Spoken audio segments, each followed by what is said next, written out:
G'day, well if you've been following along you'll see that the last two videos, one was the first and second law and the last one was the third one. So this one is going to look at 4, 5 and 6 index laws, and I'm going to group them all together because they are reasonably similar in their particular ways. So if we looked at a case of how we use the fourth index law, let's say that we have this question here, which is x squared raised to the power of 3.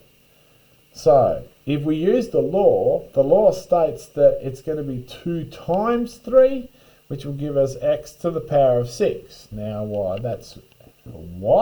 it works, it's not why it works, and that's what the whole premise of these particular videos are.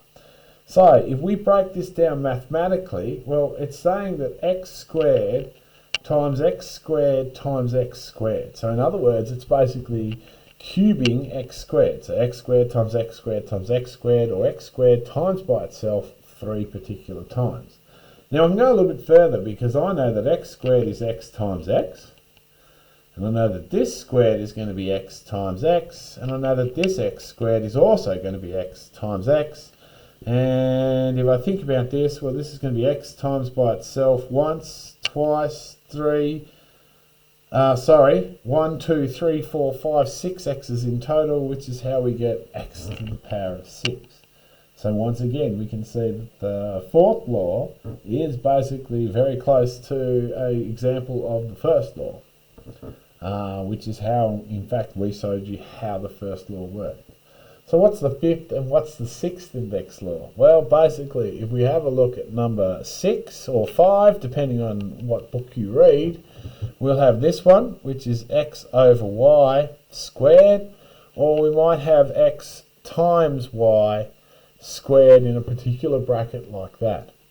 So what's the rule here? Well, basically, what it states is that everything in this bracket gets this power. So if it's x squared over y squared, notice that this square comes down to the term that's sitting on the bottom of that fraction or that division sign, depending on how you want to look at it. So basically an easy way to remember this is that everything gets the power. I'll just write it up the top there for you. If we have a look, well, this one, well, that means that this squared is going to go over to this x, so I'm going to get an x squared, and this is, of course, going to go over to the y. Now, we can't go any further with either of these problems, although we could write it as x squared y squared, because remember, we can get rid of that times there, but we can't go any further with either of these problems because this and this are not the same base.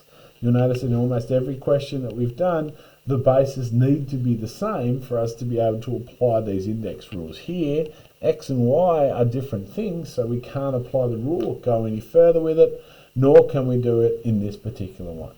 So this is a very quick look at the fourth, fifth and sixth index laws.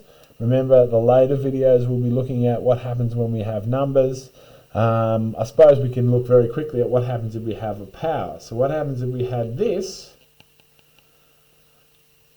and we try to square it? Well, we already know this because we know how to apply it when we have 2 powers because of our fourth law. And we know that this y is going to get this squared power because, of course, of our fifth or sixth law, depending on how you look at it. So 2 times 2, this is going to give me x to the power of 4 over y squared.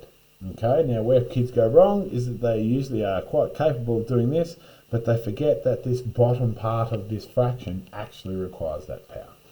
Okay guys, sorry this was a slightly longer one, but I hope you enjoyed it, and catch me up in class if you need any help. Bye.